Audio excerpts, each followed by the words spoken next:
안녕하세요. 30대 초반에 적지도 많지도 않은 여자를 만나봤지만 10살 연상의 한 이혼녀를 만나고 나서부터는 40대 초중반의 과부나 돌싱녀, 심지어 결혼한 유부녀만 찾게 되어버린 혼자 사는 총각입니다. 3년 전 조그만 개인 사업을 하면서 사무실 겸 주거 공간이 필요한 나에게 대형 수납장과 빌트인 가전이 옵션으로 들어가 있고 쾌적한 주거 환경을 갖춘 동시에 단지 내 커뮤니티 시설과 조경시설, 주차시설 등을 편리하게 이용할 수 있어 사무실로도 손색이 없는 복합형 오피스텔을 임대해 지내게 되었다. 오피스텔 근처의 한 식당에서 주로 점심 식사와 저녁을 해결하게 되었는데 어느 때부터인가 눈에 띄는 여자가 생기게 되었다.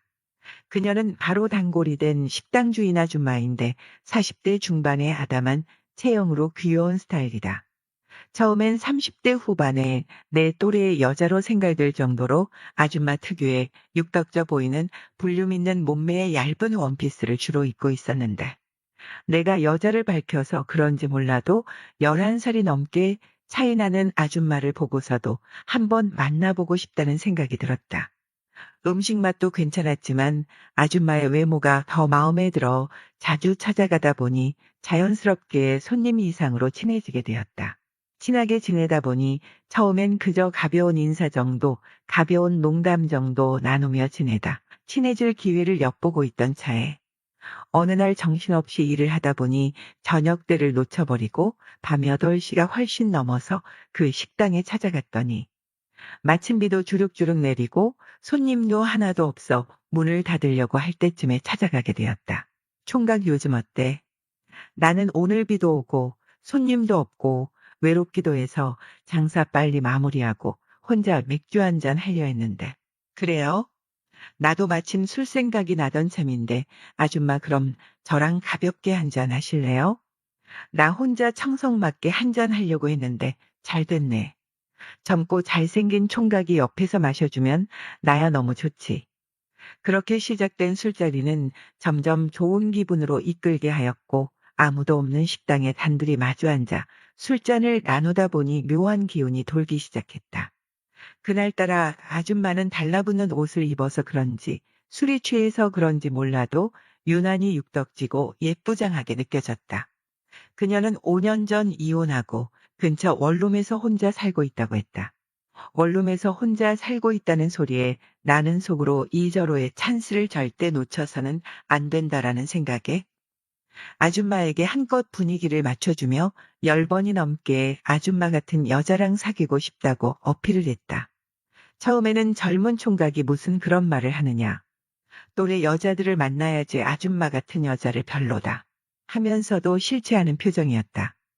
대화가 한창 물어익어갈 무렵 아직 만나는 남자는 없고 밤이 외롭다는 걸 슬며시 내비치는 그녀의 반응에 나는 점점 더 자신감을 얻어가고 있었다. 외롭다는 말은 분명 나 들어라고 하는 소리겠지? 나는 화장실을 다녀온 후 자연스럽게 그녀의 옆자리로 바짝다가 앉았다. 이런저런 대화를 이어가면서 슬며시 손을 잡았는데 손에 빼지 않고 오히려 힘을 주어 내 손을 잡는 그녀의 반응에 아줌마도 내가 싫지 않구나 속으로 이런 생각이 들었다. 가볍게 한잔 하자는 것이 어느새 맥주 3병씩을 나눠 마셨고 또 아줌마가 오늘 기분이 좋다면서 노래 부르고 싶다고 해서 자연스럽게 노래방으로 자리를 옮기게 되었다. 노래 몇 곡을 번갈아 부르다 내가 조용한 발라드 곡을 부르기 시작하자 아줌마가 어느새 내 옆으로 다가오더니 춤을 추자고 하면서 꼭 껴안으며 적극적으로 달려든다. 그러면서 하는 말이 나 이러면 안 되는데 오늘따라 정태 총각이 너무 좋아 어떡하면 좋지. 가만히 있질 못하겠어. 노래방에서 나온 우리는 그냥 헤어지기 아쉽다며 차라도 한잔하고 가라면서 그녀가 살고 있는 원룸으로 무난하게 입성하게 되었다. 나는 속으로 어떤 놈인지 몰라도 어떻게 이런 여자와 이혼을 했는지 이해가 안 가네 하면서도 누군지 몰라도 이혼해줘서 정말 감사하다는 생각까지 들 정도로 그녀는 모든 면에서 나랑 잘 맞았다. 정태 총각은 얼굴도 훤칠하고 능력도 있고 여자한테 이렇게 자상하기까지 한데 왜 애인이 없어? 글쎄요. 아줌마 같은 여자가 없어서겠지. 앞으로 아줌마가 내 애인 해주면 되잖아. 나 같은 아줌마가 뭐가 좋다고. 앞으로도 나 계속 만나줄 거야? 그럼요. 아줌마가 나 싫다고 할 때까지 만나줄게요. 식당 아줌마와의 만남은 계속되었고 매일 보다시피 하며 어느새 편안한 분위기에 푹 빠져버렸다.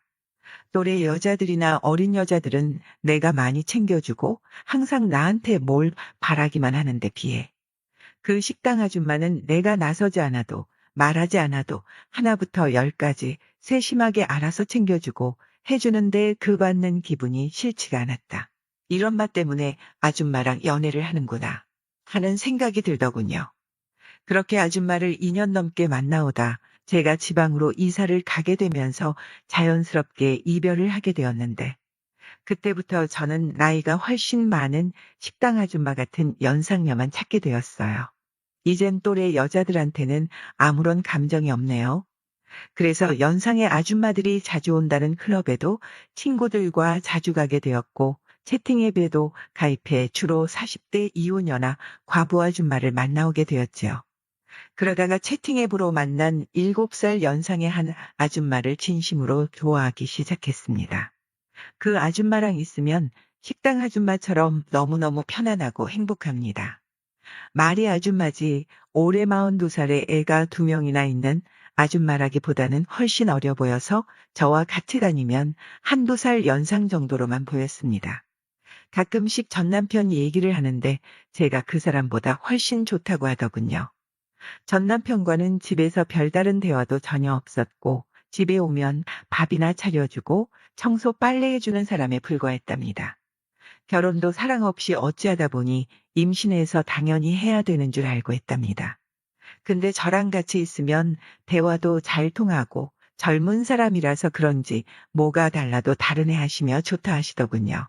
저를 만나면서부터 그 아줌마도 남자에 대한 사랑을 느꼈답니다. 아줌마를 만나면 데이트 비용은 무조건 아줌마가 다 씁니다. 저를 좋아하니깐 저 만나면서 돈을 다 쓰겠죠. 안 좋아한다면 당연히 돈도 아까워서 안 쓰겠죠. 만난 지 1년이 되던 날에 아줌마가 저랑 재혼하고 싶다고 하더군요. 근데 그 아줌마가 좋기는 한데 솔직하게 결혼까지 해야 하는지 제 마음을 잘 모르겠네요. 이게 사랑인지 아닌지 말이죠. 아줌마를 분명 좋아한다는 것은 확실하게 말할 수 있는데 애까지 딸린 연상녀와 결혼을 해도 잘 살 수 있을까요? 오늘의 사연 시작합니다.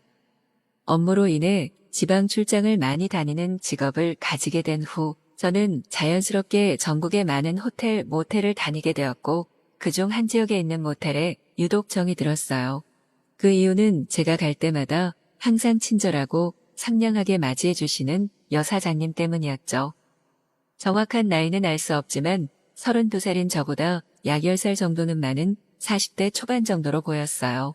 하지만 꾸준히 관리를 하셨는지 40대 초반임에도 20대 못지않은 글래머러스한 몸매를 유지했고 주름이 거의 없는 하얀 피부에 긴 생머리를 가지신 보기 드문 미인이었죠.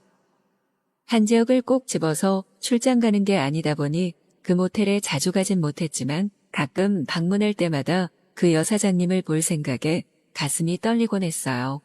출장은 길어야 2박 3일 정도였고 바쁜 일정 때문에 제대로 말 한번 걸어보지 못하고 집으로 돌아오기 일수라 항상 아쉬움이 남았어요.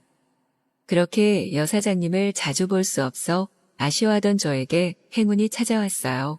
그 지역에서 중요한 계약이 성사되어 장기 출장을 가게 되었고 그 모텔에서 한 달을 머물게 되었던 것이죠. 기쁜 마음으로 신나게 짐을 싸서 그 모텔로 갔는데 그날 저는 너무 실망하고 말았어요. 여사장님이 아닌 다른 아저씨가 모텔 로비에서 절 맞아주었던 것이었죠.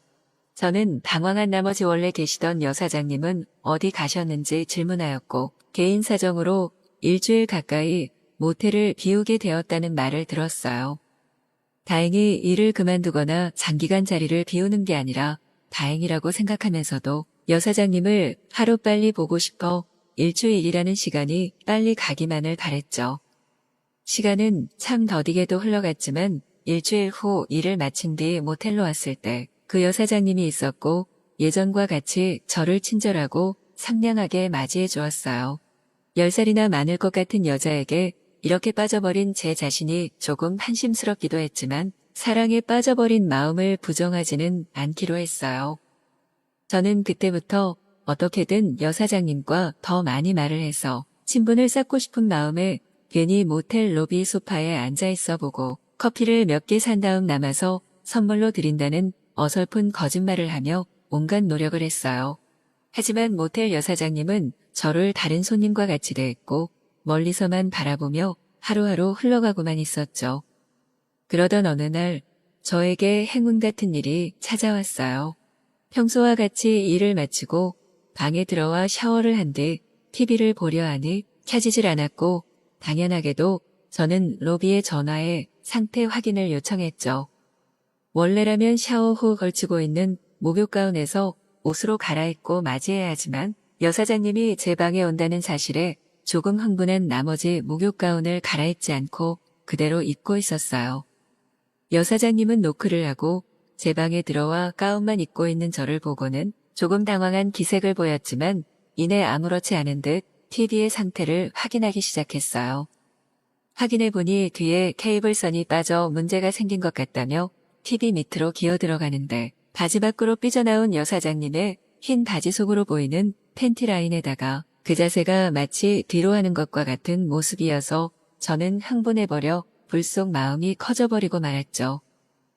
손쉽게 케이블을 연결해서 TV 문제를 해결하고 돌아선 여사장님은 힘이 들어가서 커져버린 제 마음을 보자마자 얼굴이 빨개지며 시선을 돌렸지만 이내 다시 돌아보고는 저에게 가까이 다가와 옅은 미소를 띠며 튀어나온 저를 잡고 가운 안쪽을 만져주고는 아무 말도 없이 방을 나갔어요.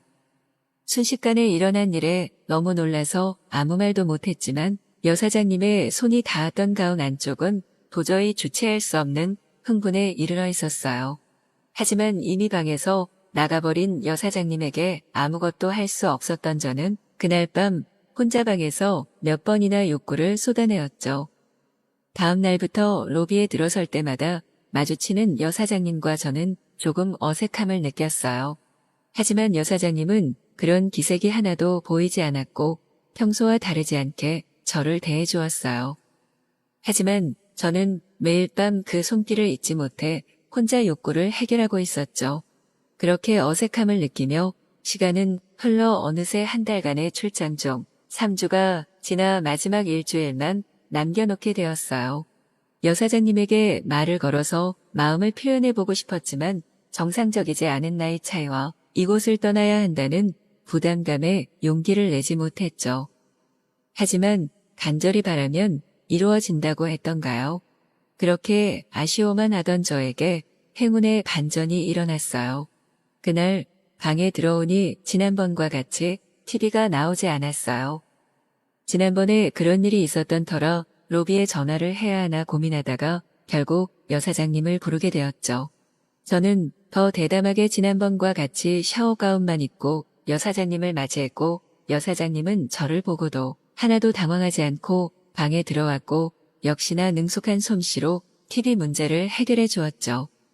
방에 단둘이 있다는 사실만으로 크게 흥분이 된 저는 그곳에 다시 힘이 들어가 버렸고 여사장님은 지난번과 같이 흥분된 저를 바라보더니 결국 저에게 말을 걸었죠.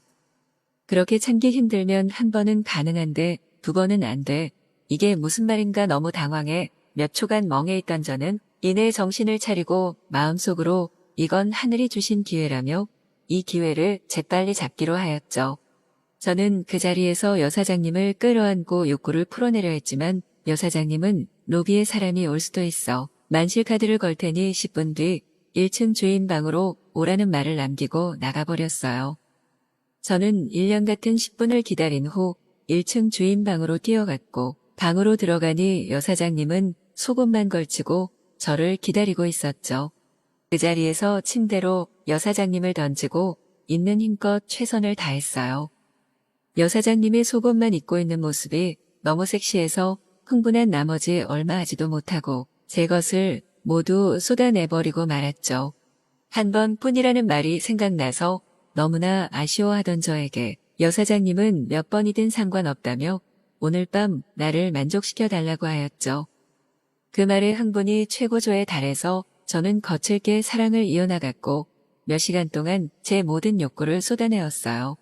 격동의 밤이 지나고 다시 한번 사랑을 나누고 싶었던 저는 다음 날도 여사장님의 방에 찾아갔지만 문은 열리지 않았어요. 그리고 다음 날부터 여사장님은 저를 예전과 같이 손님 이상으로 대하지 않았죠. 우물쭈물하며 마지막 일주일이 지났고 저는 집으로 돌아가게 되었어요. 그 이후 저는 다행히 이성을 찾기 시작했고 제 또래의 여자들과 어울리다 여자친구도 만들게 되었어요. 수개월 뒤 다시 그 모텔을 가게 되었을 때 주인이 바뀌어 있었고 다시는 그 여사장님을 만날 수 없었어요. 10년이 넘게 지난 지금도 가끔 그 여사장님과의 하룻밤이 생각나곤 합니다. 안녕하세요. 올해 28살 미혼 남성입니다. 대학교 졸업 후 취업하여 서울로 올라와 자취 생활을 하고 있습니다. 혼자 서울에 오니 힘든 점도 많았고 특히 친구도 없고 주변에 아는 사람이 없어 외로움이 가장 힘들었어요. 그렇게 직장 생활을 하던 중 회사 입사 동기 소개로 당시 21살이었던 여자친구를 만나 연인으로 발전하게 되었죠. 6개월 정도 만났을 때 여자친구가 어머니를 소개해 주겠다고 했습니다. 저는 보수적인 가정에서 자라 부모님, 만남은 결혼을 전제로 생각해야 하는 건가 싶어 조심스럽고 부담스러웠거든요. 그래서 이런저런 핑계를 대며 만남을 피하곤 했어요. 제가 계속 피하자 여자친구가 집안 이야기를 하며 어머니를 만나야 할 이유를 설명했습니다. 여자친구는 아버지가 초등학생 때 돌아가시고 어머니와 둘이 살아왔다고 했어요. 어머니가 일찍 결혼하셔서 자신을 21살에 낳으셨고 그래서인지 굉장히 개방적인 분이라고 했습니다. 지금까지도 어머니와 비밀 이야기도 다 나눌 정도로 친구처럼 지낸다고 했어요. 아마 저에 대한 이야기도 많이 했을 거라고 짐작했죠. 결국 여자친구 집으로 가서 어머니를 소개받게 되었어요. 처음 뵌 여자친구 어머니는 여자친구와 닮았지만 40대 정도의 성숙함이랄까, 농염함이랄까, 엄청 매력적이고 공안이셔서 실제로는 30대 중반 정도로밖에 보이지 않았습니다. 몸매도 좋으시고 옷차림이나 스타일도 세련되셨으며 성격도 활발하셔서 첫인상부터 호감이었거든요. 처음 배웠을 때는 그냥 성격 좋은 미시 아줌마 정도라고 생각했을 정도였으니까요. 어머니는 저를 볼 때마다 항상 웃는 얼굴로 우리 잘생긴 정식이 왔어. 자주 놀러와 라며 살갑게 맞아주셨어요. 낯을 가리는 저도 아줌마의 예쁜 얼굴만 보면 저절로 웃음이 났고 정성껏 차려주시는 음식들은 타지 생활의 외로움을 달래주기에 충분했습니다. 얼마 지나지 않아 어머니와 금세 가까워질 수밖에 없었네요. 그렇게 어머니와 연락을 주고받는 일도 많아졌고 여자친구가 없을 때도 어머니와 커피를 마시며 수다를 떨거나 저녁을 함께 먹고 오기도 했습니다. 스스럼 없이 지낸 시간이 수개월 정도 되니 여자친구만큼이나 어머니와도 가까운 사이가 되었고 함께 여행이나 외식을 종종 가게 되었네요. 그러던 어느 날 어머니 생신이라고 해서 여자친구와 어머니, 저 셋이 외식을 하기로 하고 밖에서 만났죠. 약속 장소에 먼저 도착해서 기다리고 있었는데 멀리서 여자친구와 어머니가 걸어오는 모습이 보였습니다. 누가 봐도 모녀가 아닌 자매처럼 보였고 특히 어머니를 보고는 깜짝 놀랐어요. 집에서 배웠던 평범한 아줌마가 아닌 완전히 세련된 여성이 서 있었기 때문입니다. 그날 어머니는 오늘 주인공은 나야라고 말하는 듯 엄청 신경 쓰고 나오신 모습이었어요. 검정색 타이트한 원피스에 검정색 망사 스타킹을 신고 나타났는데 그녀의 의상은 단연 돋보였거든요. 주변 사람들의 시선을 사로잡을 만큼 화려했죠. 운동으로 다져진 몸매는 어떤 옷을 입어도 빛났지만 그날은 정말 역대급이었습니다. 저는 어머니의 모습에 넋을 잃을 정도로 흡족했어요. 정식이가 보기엔 오늘 아줌마 패션이 좀 과해 보이니? 살짝 고안감은 있지만 너무 잘 어울리세요. 그리고 오늘 생신이신데 하루쯤은 괜찮지 않겠어요? 그렇지. 하루쯤은 괜찮겠지. 사놓고 너무 야해서 못 입고 있던 옷이거든. 혹시 나 때문에 이렇게 입으셨나 하는 생각이 머리를 스쳤습니다. 어머니, 원래 이런 옷은 썸 타는 남자한테 잘 보이려고 입는 옷 아닌가요? 그렇긴 하지. 혹시 저 때문에 입으신 건 아니시죠? 그 이유도 있지. 당연히 남자한테 예뻐 보이고 싶은 건 모든 여자가 마찬가지 아니겠어? 호호. 여자는 꾸미기 나름이라고 하더니 정말 이렇게까지 달라질 줄은 몰랐습니다. 완전히 딴 사람 같았어요. 식사를 하는 동안 밥이 코로 들어가는지 입으로 들어가는지 모를 정도로 정신이 없었어요. 식사를 마치고 2차로 술을 마시러 갔는데 어머니가 오른쪽에 여자친구가 왼쪽에 서서 저를 사이에 두고 팔짱을 끼셨습니다. 기분이 참 묘하더군요. 술자리가 점점 무르익고 어머니가 조금 취하신 듯 제 앞에서 가벼운 농담도 많이 하셨습니다. 흔히 아줌마들이 하는 농담처럼 남자랑 여자는 말이야. 속궁합이 잘 맞아야 오래간다 라는 말씀을 하셨어요. 누가 봐도 평범한 모녀 사이는 아니었거든요. 마치 딸의 남자친구에게도 편안하게 대해주는 친구 같은 어머니와 그렇게 친구처럼 지내기 시작했습니다. 그러다 보니 여자친구와 데이트할 때에도 종종 어머니를 불러 함께 놀기도 했어요. 여자친구는 오히려 좋아했습니다. 엄마를 챙겨줘서 고맙다고 말하기도 했습니다. 셋이 술도 마시고 영화도 보고 밥도 먹으며 데이트를 즐겼어요. 그러다 사건이 터지고 말았죠. 여자친구가 친구들과 3박 4일 제주도 여행을 떠난 날 집에서 어머니와 둘이 술을 마시다 결국 사고를 치고 만 것입니다. 그날 이후 여자친구가 여행에서 돌아온 후 저희 둘 다 여자친구에게 미안하고 눈치도 보여 한동안 아무 일 없었던 것처럼 지냈습니다. 그런데 여자친구는 저희 속사정도 모른 채 오랜만에 셋이 술을 마시자고 하더군요. 여자친구가 저에게 애정 표현을 좀 과하게 하는 모습을 본 어머니는 슬픈 표정인지 화난 표정인지 모호한 표정을 짓더니 슬그머니 자리를 피했습니다. 나중에 듣기로는 질투심을 느꼈다고 했어요. 그리고 며칠 뒤 어머니에게서 만나서 이야기할 게 있다는 연락이 왔습니다. 약속 장소로 이동하면서 긴장감이 온몸에 맴돌았죠. 혹시 여기까지 오게 된 걸 내 탓으로 돌리려 하시나?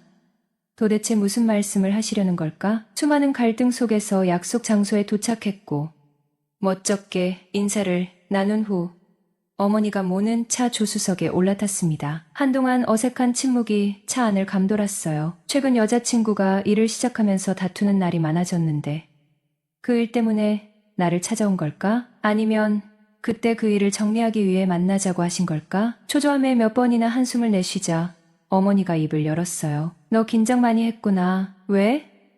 내가 수진이랑 헤어지라고 할까봐. 아니요. 그냥 무슨 말씀을 하실지 궁금해서요. 얼버무리며 어머니의 눈치를 살폈습니다. 한참을 달려 차는 조용한 카페 주차장에 멈춰섰습니다. 우리 여기서 커피나 한잔 할까? 사람 인연이라는 게 참 어려운 것 같으면서도 어쩔 땐 또 너무나 쉬울 수 있더라. 쉽게 떠나가기도 하고 또다시 새로운 인연이 찾아오기도 한다며 1시간 가까이 이런저런 이야기를 나누다 카페를 나섰는데 어머니가 갑자기 우리 집에서 밥 차려줄까? 라고 하시는 겁니다. 순간 제 귀를 의심했죠. 우리 집에 가자고? 저희 집에요?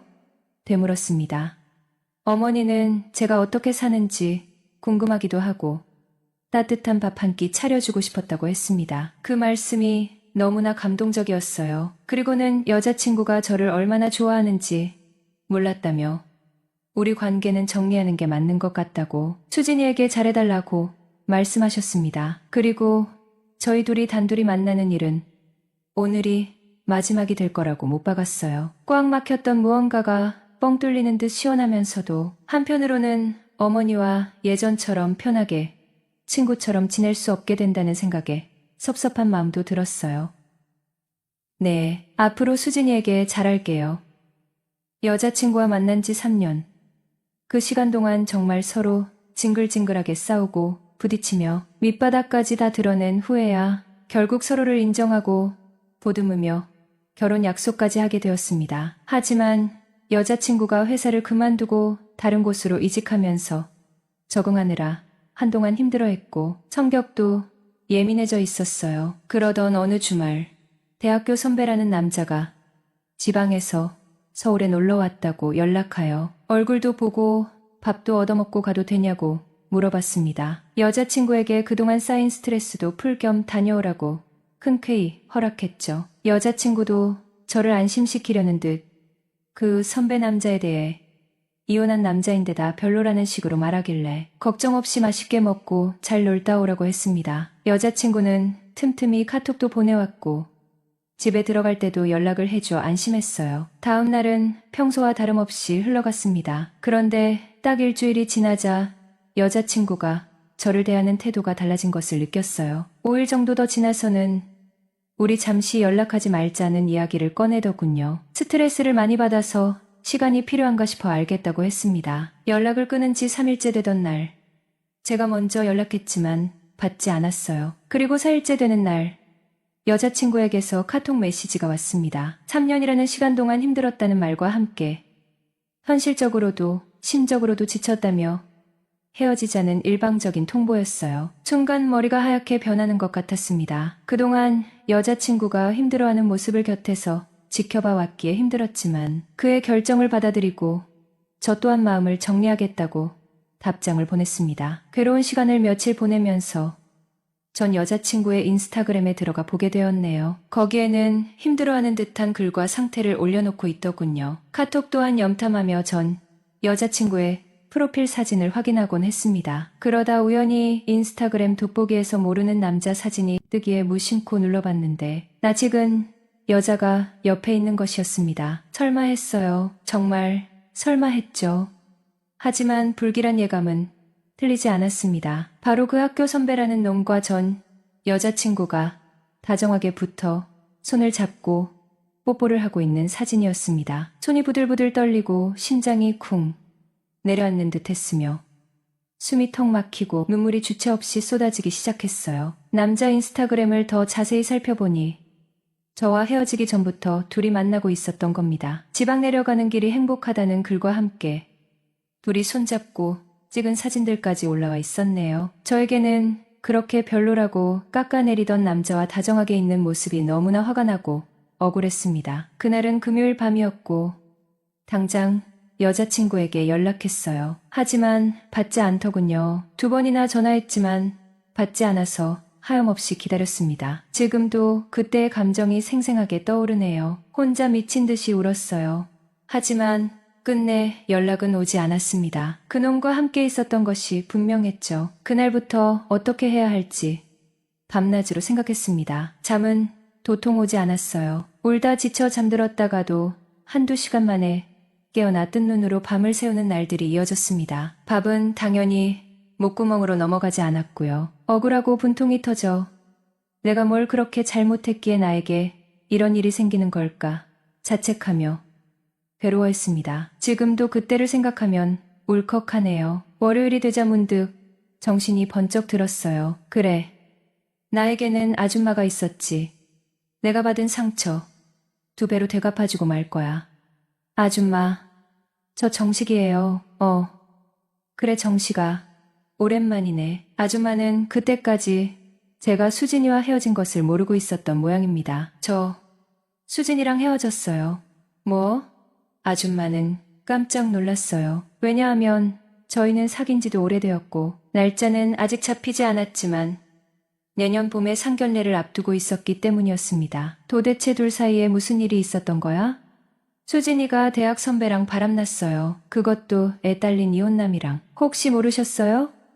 저는 숨김없이 직설적으로 다 말해버렸습니다. 사실이었고 헤어진 직접적인 이유를 아줌마도 알아야 한다고 생각했기 때문이었죠. 수진이가 바람 때문에 헤어졌다는 소식에 아줌마는 대성통곡을 하였죠. 수진이 아빠가 살아생전 여자 문제로 아줌마 속을 무척 썩였다고 하더군요. 딸까지 아빠를 닮아 남자 때문에 정신을 못 차린다며 한참 동안 하소연을 쏟아내더니 직접 확인해보고 연락을 주겠다며 전화를 끊었습니다. 그리고 다음날 아줌마에게서 연락이 왔어요. 아줌마의 첫 마디는 바로 정씨가 미안해 였습니다. 미안하다는 말을 되풀이하며 새벽까지 수진이와 이야기를 나눴지만 딸의 고집을 꺾을 수 없었다고 했어요. 그리고 주말 아줌마에게서 얼굴 한번 보자며 연락이 왔습니다. 사실 아줌마에게 연락을 받고 기분이 좋았어요. 어쩌면 수진이와 이별 소식을 발빠르게 알린 것이 그녀와의 재회를 은근히 기대했던 마음 때문이었는지도 모릅니다. 거의 1년 6개월 만에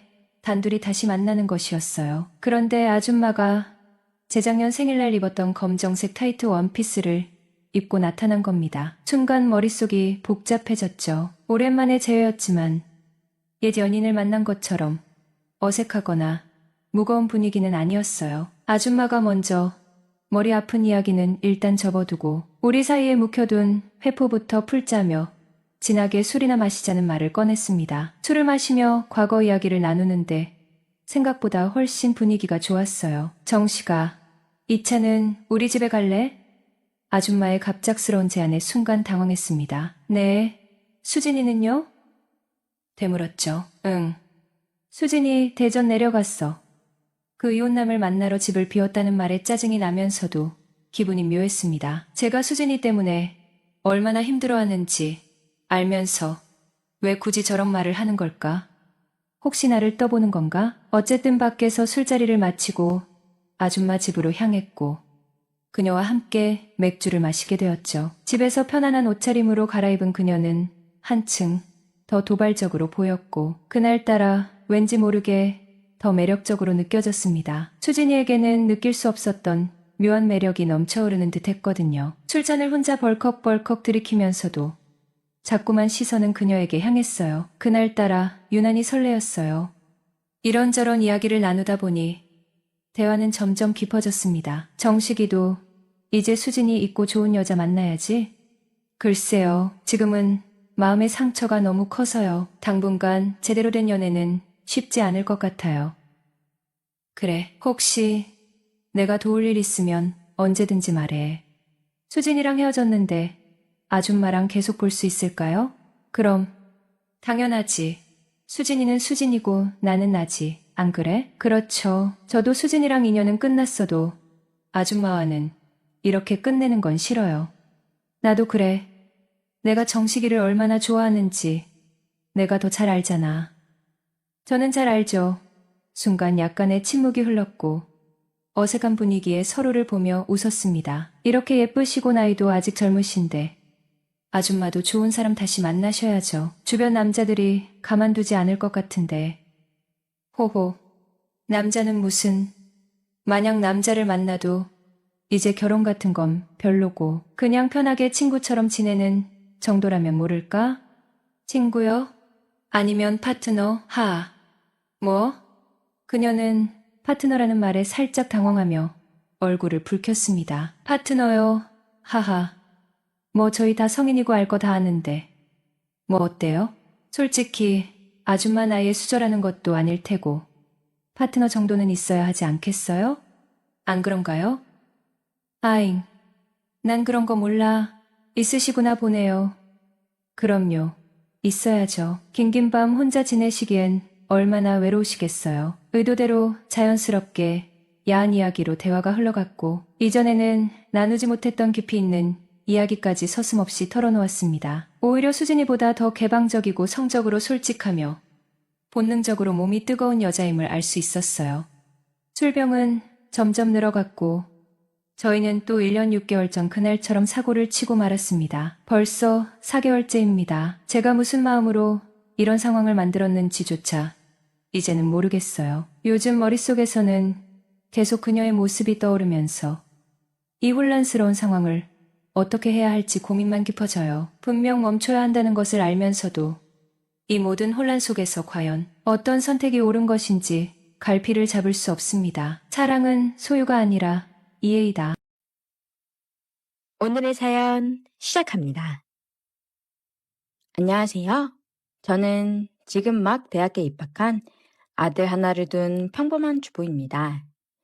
아무것도 모르는 어렸을 때 속도 위반으로 덜컥 낳은 아이이지만 하나밖에 없는 아들로 나름 최선을 다해 키웠어요. 남편은 저에게는 좋은 남편은 아니지만 아이에게는 좋은 아빠라고 하고 싶네요. 남편도 저도 너무 어렸을 때 아이 때문에 결혼을 한지라 우리의 결혼 생활은 사랑이라기보다는 책임감이 더 컸었어요. 다행히 시댁이 조금 있는 집안이라 금전적으로 그렇게 어렵지는 않았어요. 덕분에 우리 아들도 남들 다 해주는 거, 모자란 거 없이 잘 키웠고요. 남편은 시댁에서 하는 가족 사업을 물려받을 예정이라 늘 일만 하느냐 같은 지붕에 사는데도 마주치기가 힘드네요. 그래도 애 어렸을 적에는 일주일에 한 번은 꼭 시간을 내서 같이 놀러 가기도 하고 그랬는데 아이가 고등학교에 들어가고 나서는 아이 공부하는데 방해되면 안 된다면서 언제 들어오고 언제 나가는지조차 잘 모르겠어요. 남편도 저도 대학을 도중에 중퇴했거든요. 아이 때문에. 그래서 그런지 아들만큼은 꼭 좋은 대학에 보내고 싶었나 봐요. 아이 교육에는 영 관심이 없던 사람이었는데 갑자기 어디서 과외 선생님을 구해봤더라고요. 회사에서 아는 분의 추천을 받았다면서 얘기를 좀 들어보니까 그 과외 선생이 미국에서 유학을 했던 모양이에요. 대학교도 누구나 이름을 대면 알 정도로 스펙이 좋은 사람인 것 같더라고요. 저는 사실 과외는 선호하지 않는 편이었어요. 몇 번 시켜봤는데 전문성은커녕 커리큘럼도 없고 중구난방으로 진행하는 것 같아 그냥 유명한 입시학원을 등록시켰거든요. 근데 남편이 데려온 사람이니 제가 뭐라 할 수도 없어서 그냥 속는 셈 치고 시키기로 했어요. 한 달 해보고 애성적이 오르지 않으면 자르면 그만이니까요. 남편과의 대화가 잊혀질 무렵 과외 첫날 당일이 되었고 그 과외 선생은 15분 정도 일찍 도착했었어요. 사실 그 첫 만남이 잊혀지질 않았어요. 꽤 유명한 대학에서 공부했다길래 공부만 한 공부벌레일 줄 알았는데 덩치도 크고 피부도 꽤 까무잡잡한 게 남성비가 물씬 풍기는데 너무 멋있더라고요. 그날 제 모습이 영 초췌해서 너무 부끄러웠어요. 그래서 다음부터는 화장도 힘줘서 하고 옷도 제대로 갖춰 입고 과외하는 날만 기다렸어요. 과외를 할 때마다 간식도 음료도 점점 더 신경 쓰게 되더라고요. 하루는 아이가 모의고사 전에 과외를 한 번 더 받고 싶다고 하길래 급하게 과외를 요청한 적이 있었어요. 흔쾌히 수락을 해줘서 너무 고맙더라고요. 근데 그날 갑자기 비가 오길래 제가 집까지 바래다 준 적이 있어요. 물론 과외 선생님은 괜찮다며 겨절했었지만 제가 남편 픽업하러 가는 길이라며 부담감을 낮추려 거짓말을 했었었죠.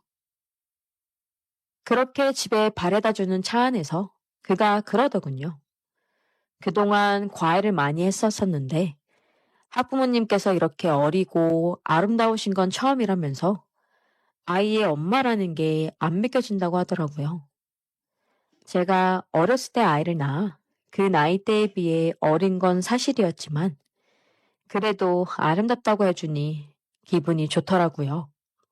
그는 저보다는 한참 어렸지만 그래도 저는 그가 남자로 보였거든요.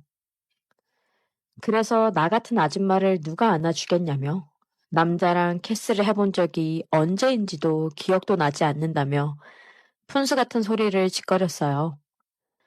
해놓고도 아차 했지만 저도 아줌마라 이런 게 아무 생각 없이 불쑥불쑥 튀어나오더라고요. 그가 옆에서 웃지도 않아 더 민망하더라고요. 혼자서 헛기침을 하면서 차를 몰았어요.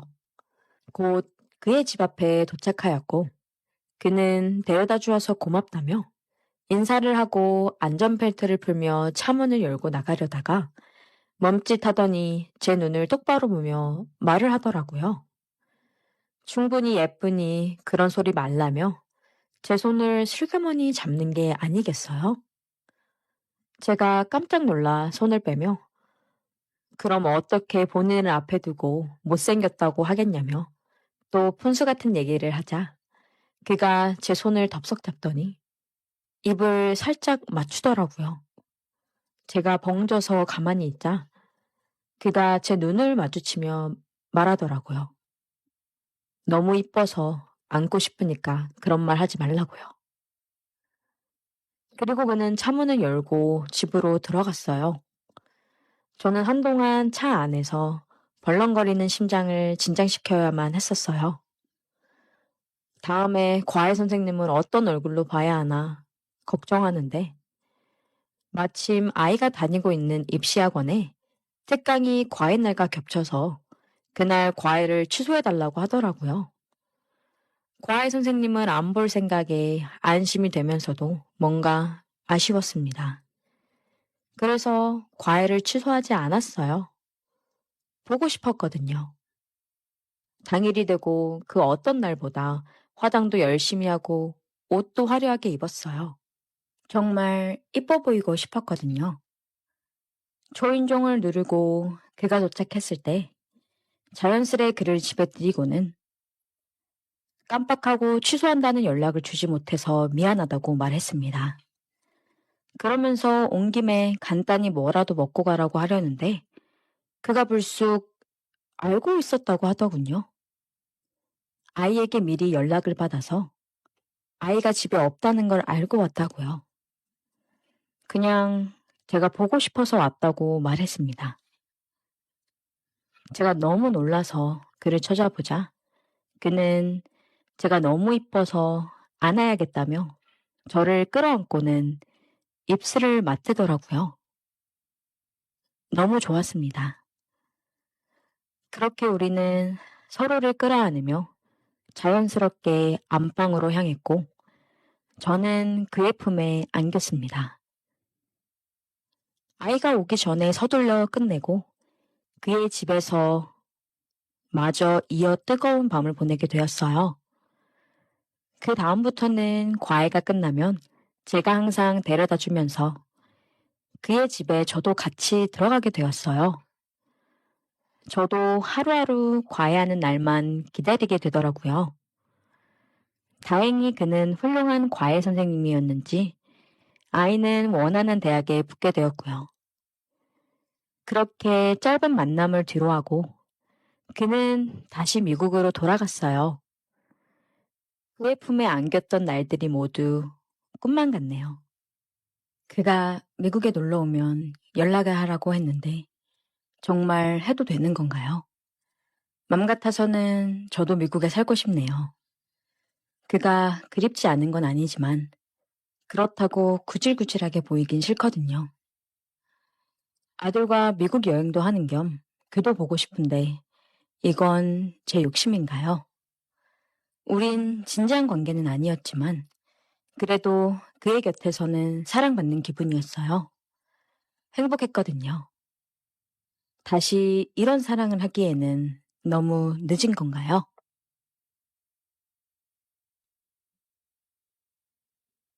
어느 날 새벽 1시를 넘긴 시간, 갑작스럽게 초인종 소리가 울렸다. 띵동, 띵동. 이 시간에 누구지? 문을 열자마자 보인 건 다름 아닌 희숙이었다. 어머, 희숙이가 웬일이야? 이 시간에 그녀는 단정하게 입은 흰 블라우스와 스커트, 검정 스타킹 차림이었다. 평소에도 세련된 모습이었지만 오늘은 얼굴이 약간 일그러져 있었다. 말하지 않아도 알 수 있었다. 또 싸웠구나. 창식이 그 자식이 또 뭔 짓을 한 거야? 해숙의 남편 창식은 천하의 바람둥이로 소문난 사람이었다. 결혼 준비를 할 때조차 바람을 피울 정도였으니 말 다 한 거다. 최근에는 이혼한 여직원과 엮여 카드 영수증 한 장 때문에 사건이 터졌고 집안이 난리도 아니었다. 그녀는 말없이 집 안으로 들어오더니 다짜고짜 말했다. 경태 오빠, 나 술 좀 줘. 딱 한 잔만 마실게. 한 잔? 그 한 잔에서 끝난 적이 있었던가. 결국 나는 그녀와 술자리를 함께 하게 되었다. 테이블에 소주 한 병이 놓였고 그녀는 벌컥벌컥 마시기 시작했다. 나 이번에는 진짜로 이혼할 거야. 그녀는 목소리를 높였다가 곧이어 말을 바꿨다. 아니, 안 할 거야. 그 사람이 내 인생 망쳐놨으니 나도 그 사람 인생 망가뜨려 놔야겠어. 그녀는 눈물까지 흘리며 한참을 이런 말을 반복했다. 오빠가 나 좀 도와줄래? 나는 헛웃음을 지으며 말했다. 뭐든 필요한 거 있으면 말해봐. 역시 오빠는 항상 내 편이라니깐. 그녀는 한숨을 쉬며 술잔을 다시 채웠다. 근데 왜 나만 참아야 되는 거냐고. 왜? 도대체 왜 나만 피해자가 돼야 돼? 그녀의 울음 섞인 목소리에 나는 어떻게든 위로를 해주고 싶었지만 동시에 현실적인 조언을 해줄 책임감도 느꼈다. 혜수가 이젠 정말 뭔가 결정을 해야 하지 않겠어? 오빠, 나 어떻게 해야 돼? 가장 좋은 선택은 창식이를 고쳐 쓰는 거겠지. 그게 안 되면 결국 이혼을 해야 하는 거고. 그나저나 나 궁금한 거 하나 물어봐도 돼? 뭔데? 결혼 전에 창식이 바람기 있는 거 알았잖아. 근데 왜 알면서도 결혼했어? 그녀는 피식 웃으며 술잔을 흔들었다. 글쎄, 창식 오빠한테 가스라이팅 당했나 봐. 하룻밤 같이 보내면 또 좋아지고 그럼 다 믿고 싶어지고 그러다 보니까 희망 고문 같은 거였지 뭐. 나는 그녀의 말에 씁쓸하게 웃었다. 희망 고문이라니 정말 고생 많았다. 하지만 이제는 어떤 선택이 너를 더 행복하게 만들지 잘 생각해봐. 그게 제일 중요하잖아. 그녀는 고개를 떨군 채 말했다. 나도 알아, 오빠. 근데 정말 어려운 선택이야. 그날 새벽 술잔을 비우는 그녀의 모습은 애처로웠지만 동시에 강단 있는 사람이길 바라는 내 마음을 들키고 싶지 않았다. 혜숙과의 대화는 점점 더 미묘한 분위기로 흘러갔다. 술 기운이 돌면서 그녀와 나 사이의 거리는 점점 가까워졌고 무언가 설명할 수 없는 감정들이 천천히 드러나고 있었다. 오빠, 나 오빠 믿어도 돼? 혜숙의 갑작스러운 질문에 나는 순간 당황했다. 왜? 갑자기? 나는 억지로 웃음을 지으며 대답했지만 그녀의 눈빛은 내가 예상할 수 없는 깊이를 담고 있었다. 그녀의 얼굴은 술기운 때문인지 붉게 물들어 있었다. 하지만 단순한 취기가 아니었다. 그녀의 눈빛과 표정에는 평소와는 다른 느낌이 스며들어 있었다. 오빠, 내가 이런 말 해도 돼?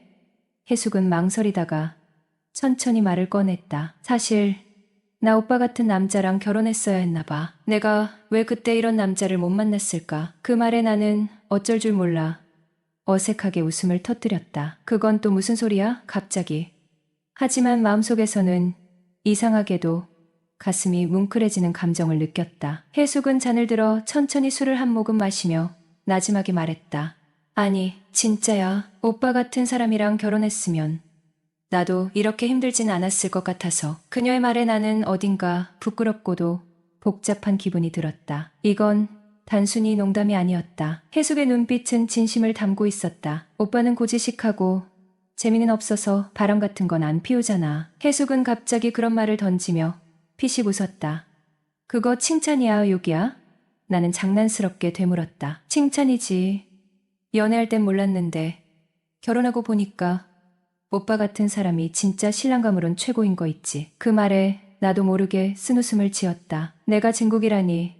이런 칭찬은 또 처음이네. 혜숙은 술잔을 내려놓고 나를 바라보며 말했다. 오빠랑 얘기하다 보면 내가 좀 살아있는 것 같아. 창식이랑은 그냥 숨만 쉬고 사는 기분이야. 그녀의 진지한 고백에 방 안의 공기가 한층 더 무거워졌다. 나는 무슨 말을 해야 할지 몰라 머뭇거리며 그녀를 바라보았다. 오빠는 어때?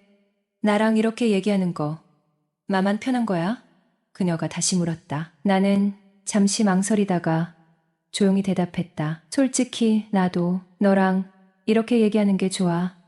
그 말이 떨어지자 우리 사이의 거리가 어쩐지 조금 더 가까워진 것 같았다. 방 안의 공기는 점점 더 뜨거워졌고 그 간격은 점점 좁혀져만 갔다. 그러던 중 집 나간 혜숙을 걱정한 건지 창식에게서 전화가 걸려왔다. 혜숙은 내 눈을 똑바로 바라보며 피식 웃더니 한 손으로 휴대폰을 들어 화면을 확인하고는 아무렇지 않게 전원을 꺼버렸다. 나 이번엔 절대 못 참아. 단호한 그녀의 목소리에 나는 더 이상 말릴 수 없었다. 사실 혜숙과는 창식과 결혼하기 전부터 친분이 있었다. 그녀는 어디서든 시선을 끌 만큼 매력적인 외모를 가졌고 그 안에서 뿜어져 나오는 묘한 자신감이 사람을 홀리는 듯했다. 창식은 결혼이란 울타리를 두려워했던 사람이었다. 결혼은 내 스타일이 아니야라며 자유로운 삶을 고집하던 그가 혜숙을 만나자마자 결혼을 결심했던 이유도 아마 그녀의 독보적인 매력이었을 것이다. 결혼 후 처음 몇 년간 두 사람은 그야말로 남부럽지 않은 부부처럼 보였다. 혜숙은 누구보다 우아하고 창식은 그녀 곁에서 한결같은 모습이었다. 그러나 애정이 조금씩 식어가던 어느 순간 창식의 바람기가 고개를 들기 시작했다. 아마도 혜숙은 창식의 이런 성향을 알고 있었을지도 모른다. 그녀가 결혼을 결심한 건 스스로에 대한 강한 믿음 때문이었을 것이다. 내가 누군데 내가 있는 한 창식이 딴 눈 팔 일은 없을 거야. 혜숙 자신도 외모며 매력이며 어디 하나 빠지는 구석이 없는 사람이었으니 그녀 나름의 자신감이 있었던 것일 테다. 하지만 현실은 달랐다. 결혼 후 시간이 지나면서 창식의 관심은 점차 다른 곳으로 흘러갔고 혜숙은 그 사실을 누구보다 잘 알고 있었다. 그녀의 이런 단호한 행동들에는 아마 그런 상처와 배신감이 켜켜이 쌓여 있었을 것이다. 혜숙은 갑작스레 반짝이는 눈빛으로 말했다. 오빠, 나 근데 창식 오빠한테 복수하는 방법 생각났어. 나는 술잔을 내려놓으며 물었다. 뭔데? 그녀는 천진난만한 얼굴로 입술을 내밀며 말했다. 그게 오빠랑 내가 만나는 거야. 나는 그녀의 말을 듣고 눈이 휘둥그레졌다. 뭐라고? 너 지금 무슨 말 하는 거야? 오빠랑 나 몰래 만나서 창식 오빠를 골탕 먹이는 거지. 그녀의 말은 너무나도 황당했다. 나는 고개를 절레절레 흔들며 말했다. 아니, 아무리 그래도 그건 안 될 소리지. 나랑 창식이랑은 오랜 우정이 있다고. 혜숙은 고개를 갸웃하며 장난스럽게 웃었다. 아니, 오빠가 뭐든 도와준다면서 나한테 그러지 않기로 했잖아. 그건 또 다른 얘기지. 내 말대로 하면 다 파국이야. 창식이랑 나랑은 끝장이 나겠지. 내가 진짜로 그걸 원하는 거야? 혜숙은 잠시 침묵하더니 손가락으로 턱을 괴며 중얼거렸다. 그럼 몰래 만나면 되지? 몰래? 비밀 연애. 아무도 모르게. 창식 오빠도 모르게. 나는 그녀의 말을 듣고 말문이 막혔다. 사실 그 말에 반대해야 하는 게 맞았다. 하지만 혜숙과 몰래 만난다는 상상은 나쁜 쪽으로만 느껴지지 않았다. 그녀의 장난스러운 표정과 불안해 보이는 눈빛이 묘한 매력을 뿜어내고 있었다. 몰래라. 진짜 아무도 모른다면. 그녀는 환하게 웃으며 내 손을 잡았다. 그렇지.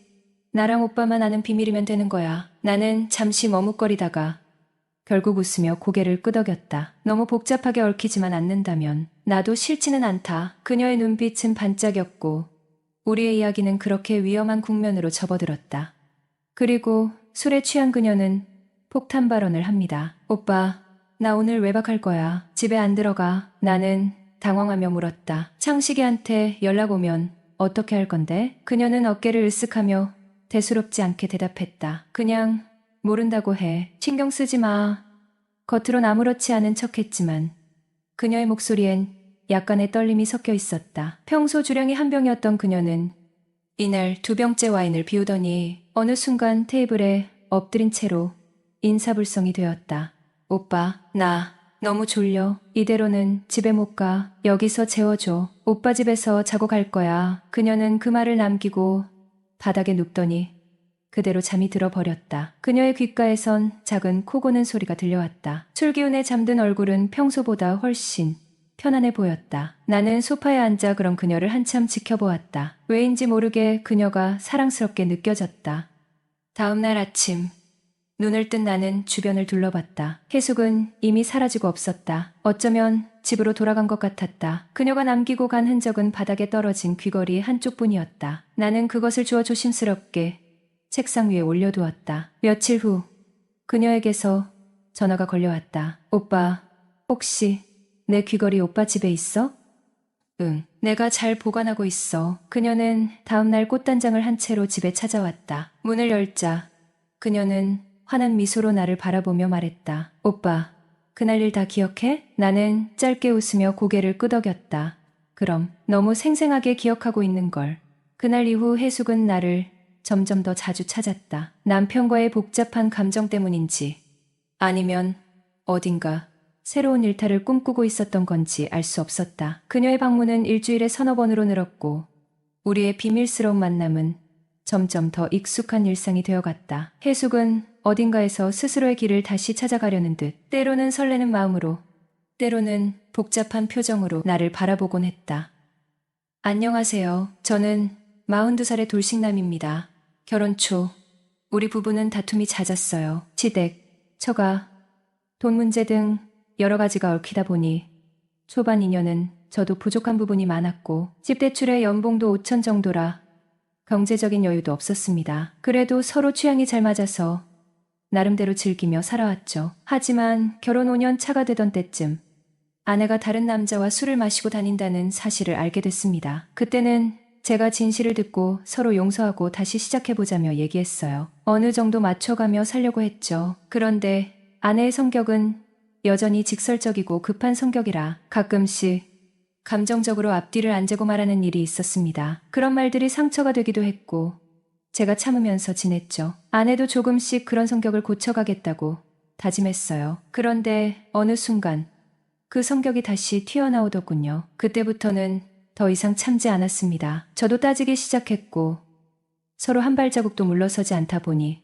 큰 다툼으로 번졌어요. 결국 아내는 짐을 싸들고 집을 나가는 일도 잦아졌어요. 그 후 친구들과 클럽에 갔다가 처음 보는 남자와 잠자리를 가졌다는 사실을 알게 되었습니다. 그 순간 분노가 극에 달했고 말이 아닌 행동으로 모든 감정을 쏟아냈죠. 결국 이혼이라는 결말로 이어지게 되었답니다. 우리의 이야기는 끝이 났지만 돌아보면 그 모든 일이 마치 하나의 드라마처럼 느껴집니다. 그렇게 2해가 흐른 후 지금 내 곁에 있는 사람은 바로 친구의 아내 혜숙입니다. 배우자의 외도와 이혼이라는 상처를 서로 위로하며 그 사이에 정이 싹트게 된 것입니다. 혜숙은 지인의 소개로 내 친구와 만나 1년간의 연애 끝에 결혼했고 8년 동안 평범한 주부로 살아왔습니다. 하지만 결혼 5년 차에 애정이 조금씩 식어갈 때쯤 일주일씩 집에 돌아오지 않는 일이 반복되었고 그 상황은 점점 심각해졌죠. 남편의 잦은 출장은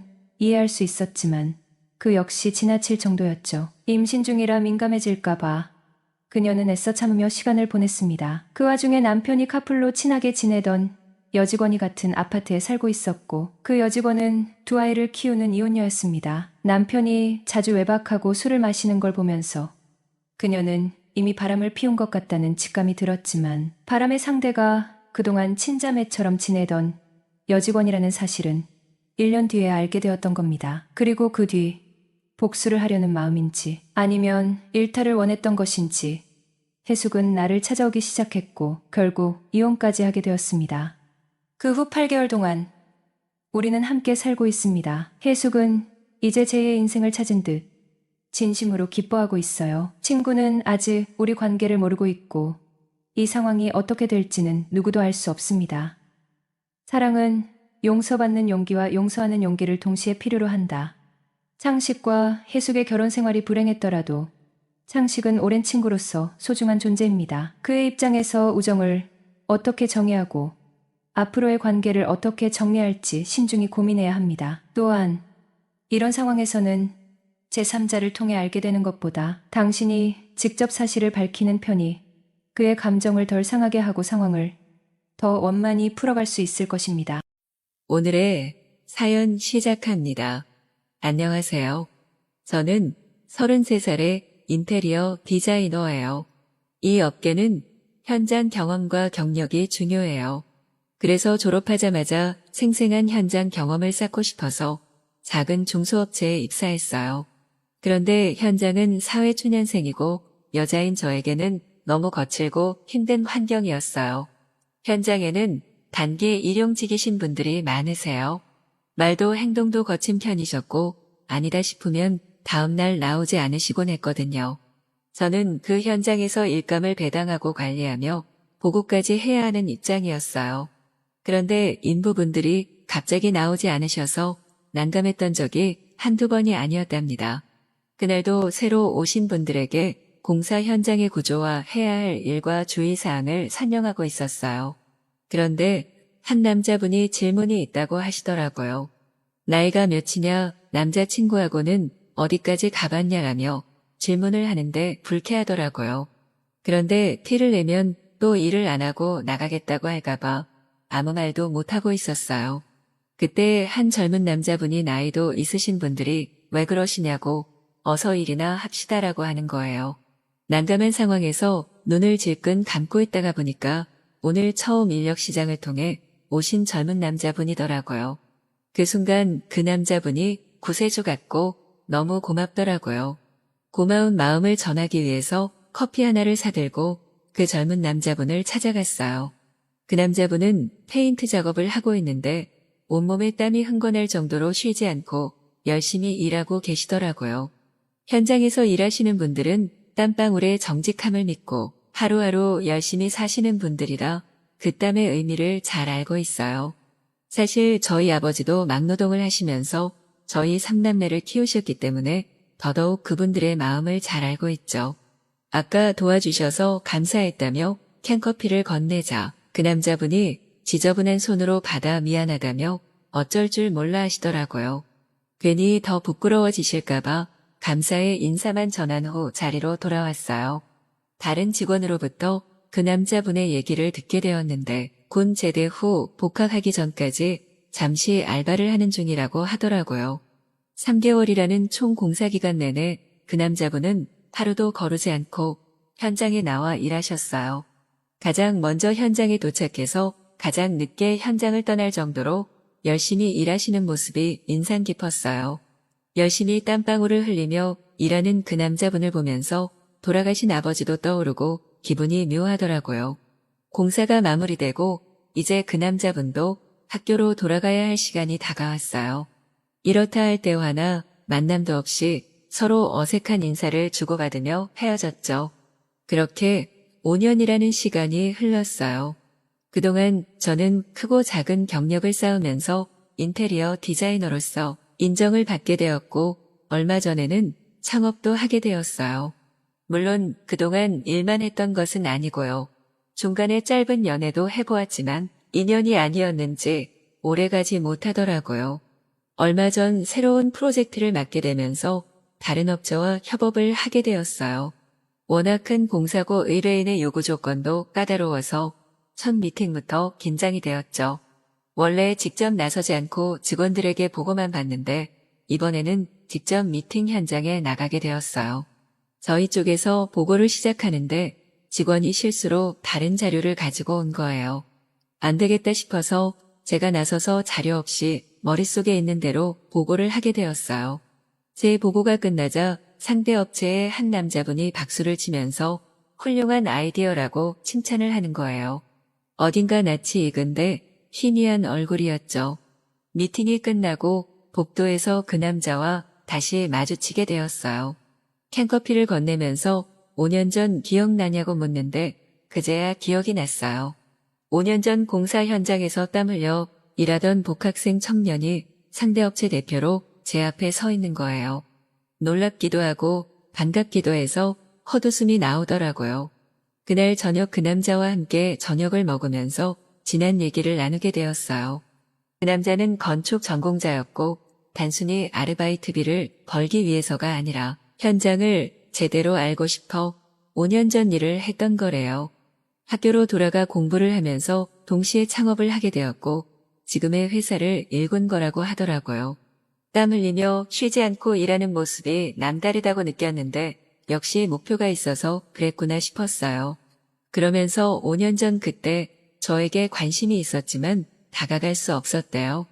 아직 아무것도 이루지 못해 자신이 없었고 언젠가 다시 만나면 이 마음을 고백하리라 다짐했다고 하네요. 문득 5년 전 그때 내 마음은 어땠나 떠올려 보게 되더라고요.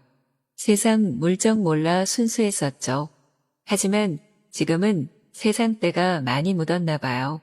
느닷없는 고백에 진정성이 있는가 묻게 되더라고요.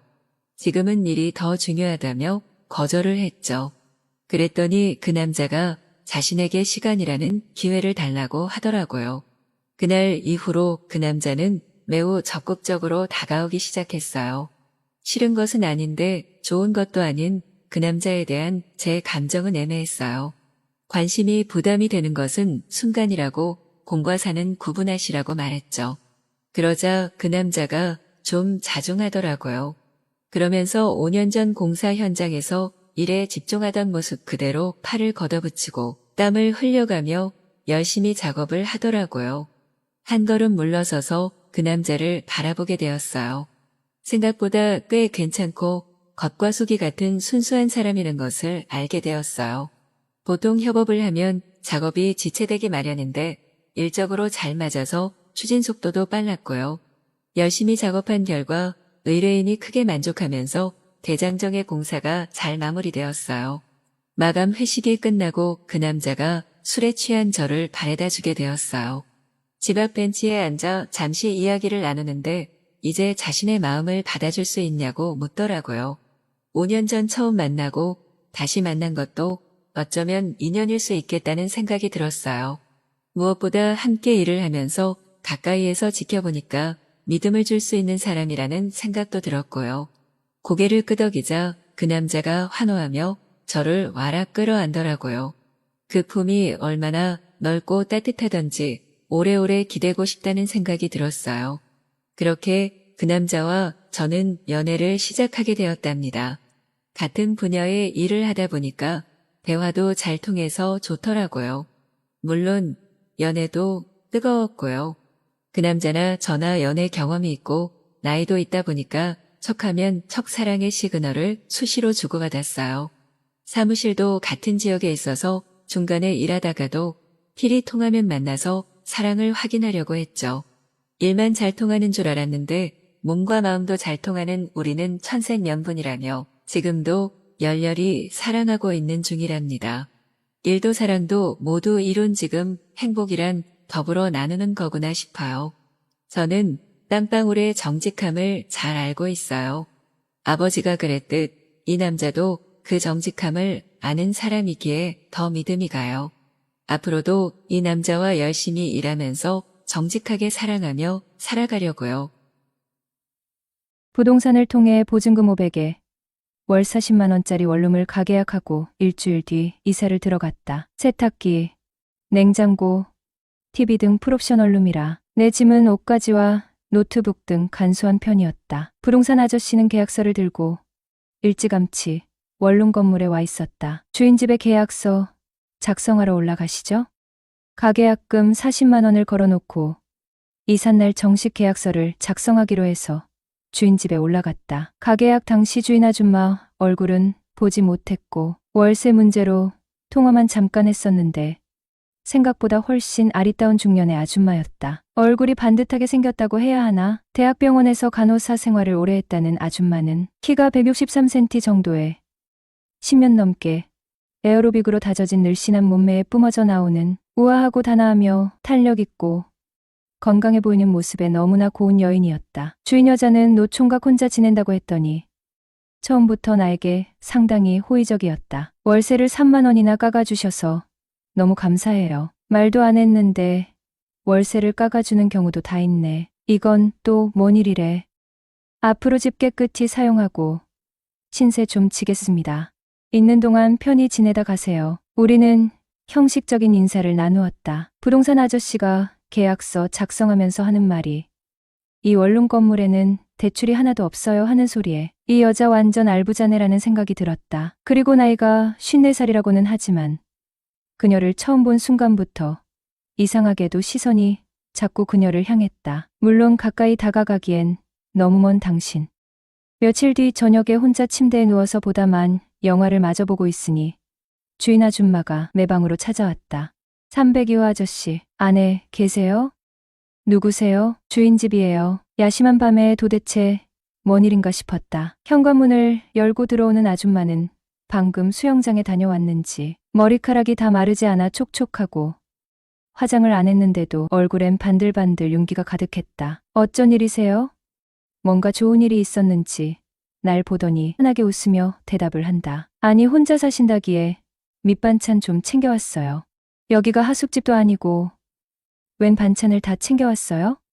혼자 먹기 양이 많아서요. 다른 집들도 종종 주니깐 크게 신경 쓰지 않으셔도 돼요. 아, 네. 암튼 잘 먹을게요.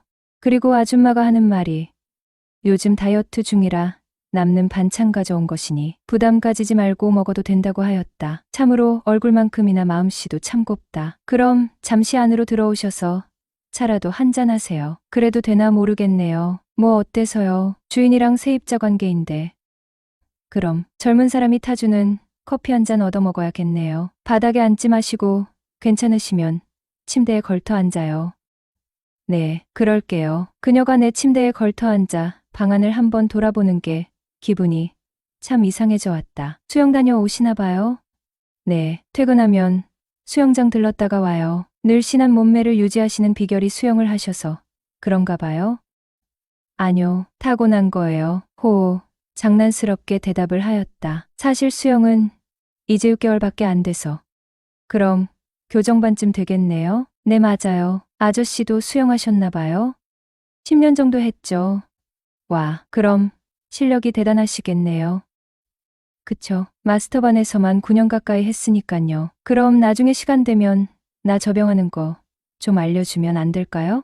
어려운 것도 아닌데 주말에 날 잡아서 한번 알려드리죠 뭐. 호호. 고마워요. 수영 가르쳐주면 내가 그날 저녁에 술 살게. 나 참. 이러다 저랑 정분이라도 나시면 어쩌시려고요? 젊은 사람이랑 정분 좀 나면 어때? 어차피 나는 혼자 사는데. 아주머니 수영장에서 인기 많으실 것 같은데요?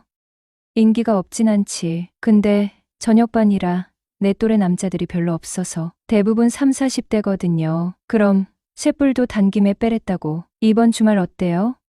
아 참. 제가 수영복이 없는데요. 수영장 안 간 지가 너무 오래돼서. 수영복이라. 그럼 내가 하나 선물해 주면 되죠. 사이즈가 어떻게 돼요? 선물을요? 부담 갖지 마요. 이제 내 코치님인데 그 정도는 해드려야지. 95 정도 하면 될 것 같아요. 그럼 내가 수영복이랑 수모 수경까지 다 준비해 놓을 테니 걱정 말고 일요일 날 봐요. 순식간에 그녀와 수영장을 약속을 잡고 말았다. 10시 30분까지 주차장으로 내려와요. 그녀에게 카톡이 왔다. 정태씨 얼른 타. 그녀의 차는 신형 제네시스였다. 저 신형 제네시스는 처음 타봐요. 엄청 간지나는데요. 그치. 나도 처음에는 그랜저 살라다가 이거 보고 바로 꽂혔다니깐요.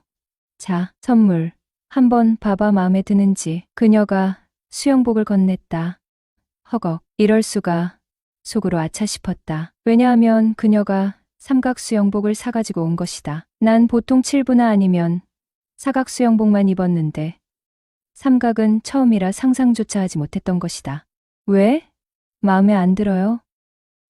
아뇨, 그런 게 아니라 삼각 수영복은 처음이라서요. 정말 그것도 모르고 난 우리 코치님 입는 거 너무 이뻐서 똑같은 거 샀는데 이쁘긴 해요. 오늘 처음으로 한번 입어보죠. 뭐. 수영장에 도착해서 각자 탈의실로 이동했다. 정태씨 좀 따봐. 1번 레인에서 보자고. 그녀는 기분이 좋은 듯 손까지 흔들어대며 짧은 인사를 나누었다. 삼각 수영복은 처음이라 안 그래도 민망해 죽겠는데 하필이면 그녀가 내 아랫도리를 한참이나 쳐다보는 것이다. 어머나, 내 눈이 맞았네. 너무 잘 어울려요. 우리 코치님보다 훨씬 잘 어울려. 호호. 그래요. 선물로 받은 건데 잘 어울린다니. 다행이네요. 그러게나 말야. 잘 어울리니깐 또 해주고 싶네. 다음엔 노란색으로. 나랑 커플로 말야. 나란히 서서 체조도 함께 했다. 체조를 하며 힐껏 킬껏 그녀를 쳐다봤다. 노란색 아레나 수영복이 그녀의 하얀 피부와 참 잘 어울렸다.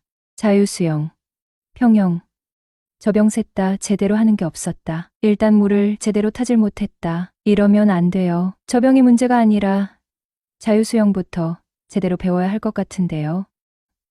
그래, 뭐가 제일 문제예요? 일단 몸에 힘을 빼고 물을 타는 것부터 배워야겠어요. 난 그녀의 뒤쪽으로 다가가 그녀의 팔을 잡고 자유형 팔 동작부터 알려주었다. 자, 해보세요. 팔꿈치가 위쪽을 바라보게. 그리고 반대쪽 팔에는 귀를 최대한 붙이고. 이렇게. 아뇨, 이렇게요. 어때? 좀 좋아진 것 같아요? 훨씬 좋아졌네요. 수영은 자세가 제일 중요하다니깐요. 1시간 동안 그녀를 붙잡고 자세 교정을 했다. 정태씨, 이렇게 수영 배우면 남녀가 정분이 안 날래야 안 날 수가 없겠는데요. 그쵸. 수영장에서 알게 모르게 썸 엄청 많아요. 특히 강사들이랑요. 정태씨랑 나랑도 그렇게 되는 거 아닌가. 몰라? 그런 거 기대하시는 건 아니시죠? 아잉 몰라. 그녀는 수줍게 웃었다. 수영을 마치고 입구에서 다시 만났는데 이건 또 뭐지? 그녀가 하늘색 민소매 원피스를 한껏 차려입고 나온 것이다. 그것도 얼굴엔 풀메이크업까지 하고 말이다. 내가 좀 늦었지? 아니, 괜찮아요. 근데 딴 사람이 돼서 나왔네요. 신경 좀 썼는데 어때요? 너무 아름다우십니다. 내 칭찬에 그녀는 소녀처럼 밝게 웃었다. 정태 씨, 내 차 한번 운전해 볼래? 아, 네. 그럼 집까지 제가 운전하죠. 그녀에게 키를 건네받고 운전석에 앉았다. 아줌마, 저희 이러고 있으니깐 꼭 데이트하는 것 같아요. 안 그래도 난 어제부터 설레었다니깐. 그런 말 나온 김에 드라이브 좀 하다 점심이라도 같이 먹을까요? 나는 좋아요. 그렇게 수영도 하고 드라이브도 하고 함께 점심 식사까지 하였다. 그리고 주말마다 오전에 1시간씩 수영하고 오후 늦게까지 데이트를 하며 시간을 보냈다. 그녀가 남편과 5년 전 사별하고 혼자 사는 과부라는 소리에 눈이 번쩍하면서 언젠가 주인집 안방을 차지하고 싶단 생각이 문득 들었다. 어머나, 아니, 왜 이렇게 급하게 운전을 해? 이러다가 사고 나겠어. 갑자기 속도를 내자 옆에 앉아있던 아줌마가 몹시 불안했던지 이간을 살짝 찡그리며 나를 쳐다본다. 순간 그녀의 입에서 술 냄새가 확 풍긴다. 오늘 많이 마셨나 봐요? 응. 오랜만에 대학 동기들 만났잖아. 대학 동기를 만나서 마신 게 아니라 거기 좋아하는 남자가 있어 마신 건 아니고요. 그녀가 윙크라도 하려는지 한쪽 눈을 찡긋하며 눈웃음을 지어 보인다. 정태 씨, 혹시 질투하는 거야? 내가 남자들이랑 술 먹어서. 아니, 술도 적당히 마셔야지. 남자들이랑 술 먹고 인사불성이 됐는데 걱정돼서 그런 거죠. 왜? 그런 걱정을 왜 해? 내가 정태 씨 여자도 아닌데 술 마시고 실수라도 할까봐 그런 거죠. 혼자 사는 여잔데 술 먹고 실수하는 게 어때서? 오늘 같은 날엔 누가 날 좀 업어갔으면 좋겠는데. 제가 방해라도 됐나요? 글쎄, 내 대답보단 정태 씨가 무슨 생각으로 왔는지가 더 궁금한데.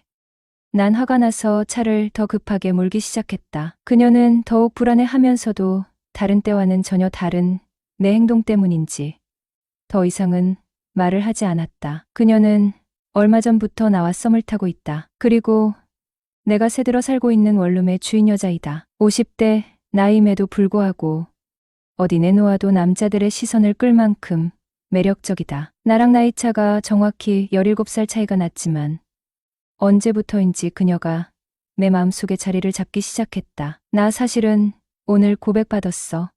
고백이요? 응, 나랑 만나보고 싶대. 내가 이뻐서 좋다던데. 호호, 그래서요. 그 사람이랑 만나실 건가요? 한번 생각해본다고 했어. 연애 쉰지도 좀 됐고 요즘 따라 밤이 외롭더라고. 그렇게 남자가 궁하시면 저랑 만나면 되죠? 그 남자 만나지 마시고요.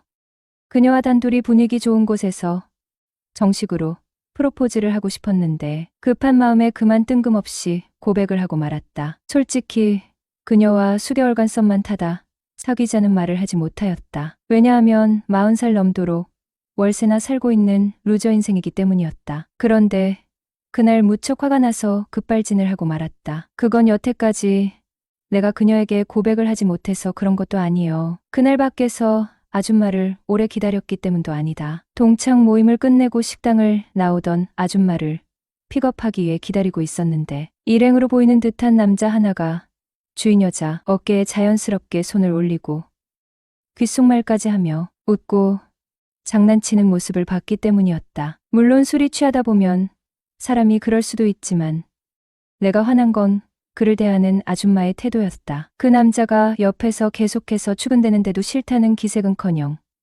오히려 좋다고 끼를 부리고 있었기 때문이었다. 그때부터 화가 치밀어 올랐다. 솔직히 말하자면 질투가 났던 것 같다. 정태 씨, 정말 나랑 사귀고 싶은 거 맞아? 그럼요. 제가 아주머니 얼마나 좋아하는데요. 근데 왜 여태껏 사귀자고 안 했어? 제가 남자로서 능력이 없잖아요. 그녀가 고개를 돌려 내 쪽을 한참 쳐다보았다. 남자가 경제적인 능력이 없어도 괜찮겠냐고. 어쩌면 평생 아주머니한테 빌부터 살지도 모르는 일이잖아요. 그래도 괜찮아요? 정태 씨, 무슨 말 하는 건지 모르겠어. 그녀는 인상을 찡그리고 몸을 살짝 움직여 자세를 좀 더 편하게 고쳤다. 정태 씨는 나이가 무기야. 돈 잘 버는 것만 능력이 아냐. 정태 씨는 나를 즐겁게 해줄 수 있는 젊음이란 게 있잖아. 난 그걸로도 충분해. 정말요? 제가 평생 먹고 놀아도 나랑 사귀어 줄 수 있나요? 결혼까지 해줄 수 있어요? 그녀는 나의 얼굴을 빤히 쳐다보다가 한숨을 푹 내쉬었다. 그럼 정태 씨가 맘에 들지 않았으면 왜 당신의 안방에 들였겠어? 그녀는 더 이상 아무 대답도 하지 않고 나를 꼭 안고 미소를 지었다. 안녕하세요. 올해 37살 총각이에요. 주인 여자 수영을 도와주고 저녁 식사에 초대를 받았어요. 저녁 7시에 그녀의 집을 찾았죠. 아줌마 빈손으로 오기 뭐해서 맥주 사왔는데 좀 이따 가볍게 한잔하시죠? 맥주 좋지. 그나저나 우리 오늘 완전 풀코스네.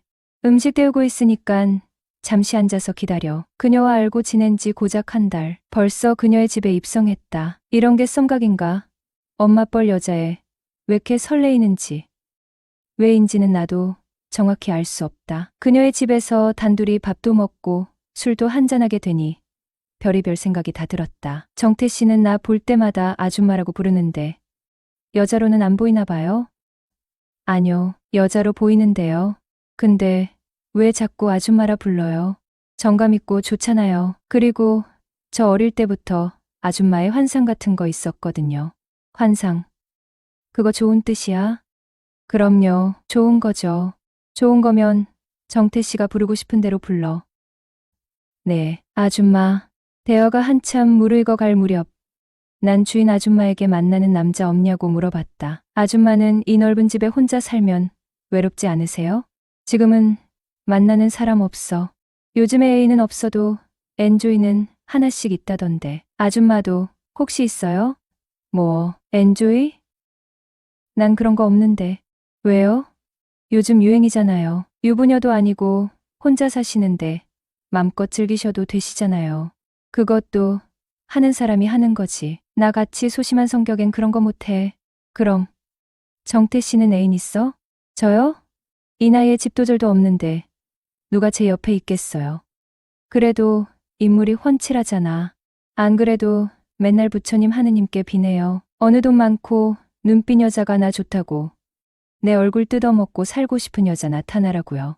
나는 정태 씨 곧 좋은 인연 만날 것 같은데 그녀는 캔맥주 3개의 술에 취했는지 그녀가 살아온 인생사에 대해 이야기를 들려주기 시작을 했어요. 남편과는 어떻게 만났고 결혼 생활은 어땠는지 심지어 부부관계까지. 자기는 이제껏 3명의 남자를 만나봤는데 더 많이 만나보지 못해 후회스럽다 등등. 그러면서 제게 마지막 연애는 언제냐 묻더군요. 그래서 하나하나 답해주었고 민감한 얘기까지 나누다 보니 점점 가까워져가는 기분이 드는 겁니다. 저는 선도 여러 번 보고 연애도 해보았지만 이 나이에 원룸에서 월세로 지낸다고 하면 여자들이 별 볼 일 없는 남자라며 다들 도망가 버렸어요. 제가 여자라도 그럴 것 같아요. 그런데 몇 달 전 새로 이사 온 원룸의 주인 아줌마가 저한테 너무나 잘해주시고 참 인자합니다.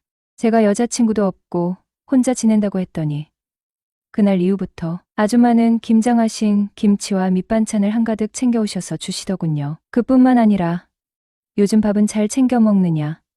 욕실에 물은 잘 나오느냐? 주인과 세입자의 관계보다 필요 이상으로 카톡이 오더군요. 저녁엔 연락도 없이 매방 문을 두드리고 찾아와 파리바게트에서 산 빵도 주고 싱싱하게 잘 익었다면서 복숭아도 가져다 주시고 너무 잘 대해주시니 그 아줌마에게 자꾸 신경이 쓰이기 시작했습니다. 젊은 여자들 만나서 허구한 날 돈 없다고 차이고 재수 좋아서 결혼한다고 해도 여자한테 생고생 시킬 게 뻔한데 나한테 아낌없이 잘해주는 주인 아줌마랑 잘 되어서 결혼이라도 하게 된다면 저도 인생 역전하고 월세방 신세를 면하지 않을까? 솔직히 이런 생각도 살짝 들었어요. 그래서 주인 여자와 점점 가까워지는 게 싫지 않았어요. 은근 기대를 하고 있었거든요. 아줌마도 혼자서 심심하겠다. 앞으로 제가 놀아드릴까요? 그래. 정태 씨가 놀아주면 내가 안 심심하겠네. 차 한 잔 줄까? 좋지요. 커피 한 잔 줘요. 그래. 조금만 기다려요. 설거지마저 하고 커피 끓여줄 테니까 잠시만 앉아 있어요.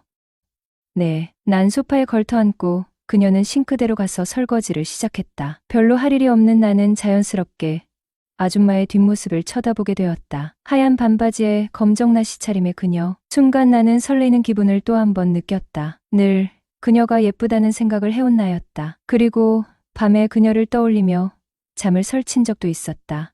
그녀가 커피와 과일을 가져왔다. 야, 맛있겠다. 잘 먹을게요. 그래, 많이 먹어요. 야, 과일을 아줌마처럼 예쁘게도 깎았네. 내가 예뻐요? 그럼요. 내가 본 여자 중엔 최고로 예뻐요. 나도 아줌마 같은 여자랑 결혼할 거예요. 호호호. 영광이네. 날 그렇게 칭찬해 주다니. 우리 심야 영화 보러 갈래요? 내가 오늘 하루 애인 되어 줄게요. 그럴까? 호호. 남들이 보면 오해하겠다. 정태 씨랑 다니면 불륜이라고. 그런 걱정하지 말고 우리 나가요. 내가 영화 보여줄 테니까. 그래. 옷 갈아입고 나올게. 잠시 후 옷을 갈아입은 그녀가 안방에서 나왔다. 투피스 차림의 그녀는 너무도 눈부시게 아름다웠다. 그리고 얼마 지나지 않아 그녀는 제 여자친구가 되었습니다. 지금은요. 내 원룸을 정리하고 4층 주인 집으로 짐을 다 옮겼죠. 그리고 드디어 안방을 차지하였네요. 사실 그녀의 딸과 한 차례 언쟁이 있었습니다. 만약 어머니가 먼저 세상을 떠난다면 유산이 제게 상속될 가능성을 우려하더군요. 그녀의 재산 대부분이 남편이 세상을 떠난 후 상속받은 것이었기에 딸 입장에서는 그 재산이 제게 넘어오는 게 이해되지 않는다는 것이었죠. 결국 그녀와 저는 결혼식도 혼인신고도 하지 않는다는 조건을 걸고 함께 살기로 했습니다. 솔직히 조금은 서운했습니다. 처음에는 그녀의 재산을 보고 만남을 시작한 것도 사실이니까요. 하지만 지금은 제 마음이 달라졌습니다. 스스로도 믿기지 않지만 이제는 돈이 아니라 그녀를 선택했으니까